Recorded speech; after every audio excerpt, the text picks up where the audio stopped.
Okay, everybody come back into class now. Get in your seat and get your pencils and your notebooks, and everybody settle down. Come on, all you students of history, you students of the law, settle down. I'm ready to teach you a few things.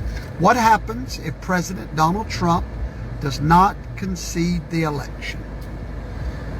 I talked about it in a previous video, but I'm gonna cut right to the chase. It's happened 2 times in history. It happened in 1800. It's happened in 1824. And if you'll remember, Hillary Clinton told Joe Biden not to concede. You remember that? Before this election, she told him, do not concede. You know why she told him that? I hate to say it, smart woman. She knows the law. But most Americans don't. Most of you watching me don't know it. I didn't know it. But now I do, and knowledge is power. And I promise you, Donald Trump knows what I'm fixing to tell you. So do all of his lawyers. Okay, so here's what happens. Real simple. The most powerful thing that keeps the peace in the United States of America is not required by law. It's just a custom. And it's called a concession speech. We've been doing it for a long time, but there's no law that requires a concession speech. However, it does aid in the peaceful transfer of power. So normally when a presidential candidate is in a fight for the presidency, it's a powerful position. It's like a throne, a king fighting for his throne. He has supporters. And those supporters are literally ready to fight, if you will, for their guy. Hey, that's just the way it works, folks. It's been that way since the dawn of time. At the moment of the concession speech is when those people that support this guy are pretty much given the green light to simmer down, go back home. It's all over. It's a surrender. It's a white flag of surrender. But it is not required in the Constitution. It's simply a custom. It's a wonderful custom. Once a president concedes, the battle is over. There's no more legal fighting. There's nothing. Everything after that just sort of happens with a rubber stamp.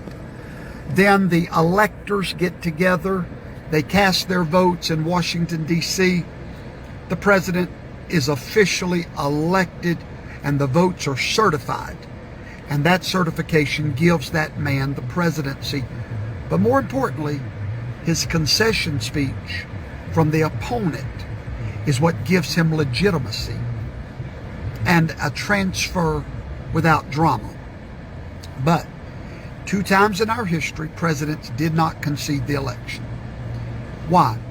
Well, not because they were trying to be rambunctious, but just like Al Gore, they knew that something was off, and they were not ready to give up a fight with a margin less than 1% in all the battleground states.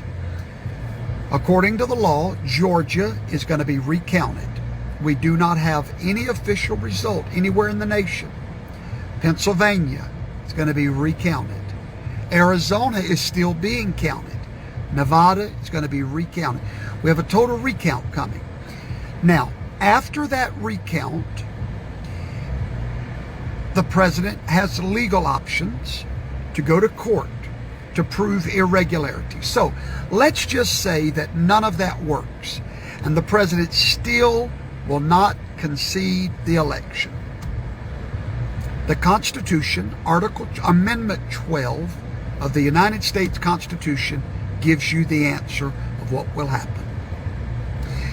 If they cannot rule on it in the court and he does not concede and there's no certification of an undisputable majority, then we go to the House of Representatives.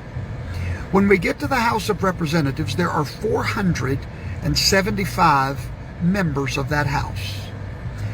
The election is null and void at that point. It's like it never happened. The numbers do not matter any longer. This has happened twice in history. I got a feeling it's fixing to happen again. At that moment, the election becomes obsolete, and now the president will be elected by the Congress, the House of Representatives. Now, immediately, that strikes fear in the heart of a conservative, because guess who controls the House? The Democrats. But not so fast. The Constitution goes on to say in that article that each state in the Congress gets one vote, not each representative. Each state gets one vote for the president. Well, there are 50 states in the House. Of those 50, 37 are Republican. At that moment, a Republican Congress will officially, constitutionally vote in the next president. Why do you think Donald Trump has not conceded? He knows these things that I'm telling you. He understands that there was illegitimate votes cast. He understands that votes are still going on. Now, he may get tired of the fight. I don't know. I don't think he is, though. But he does have a constitutional remedy to his dilemma. This is going to be interesting to watch. But remember, Hillary Clinton told Joe Biden, do not concede no matter what. Now, why did she tell him that? Because she knows what I'm telling you. And so, Joe Biden has won a few battleground states with less than 1%. Those are automatic recounts. We will not have a winner till we have a certification. If we can't get a certification that's not contested in the courts, it will go to the House of Representatives just before Inauguration Day.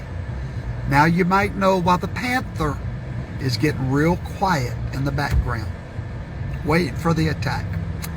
I'm not saying that's how it's going to go, but the Constitution foresaw this.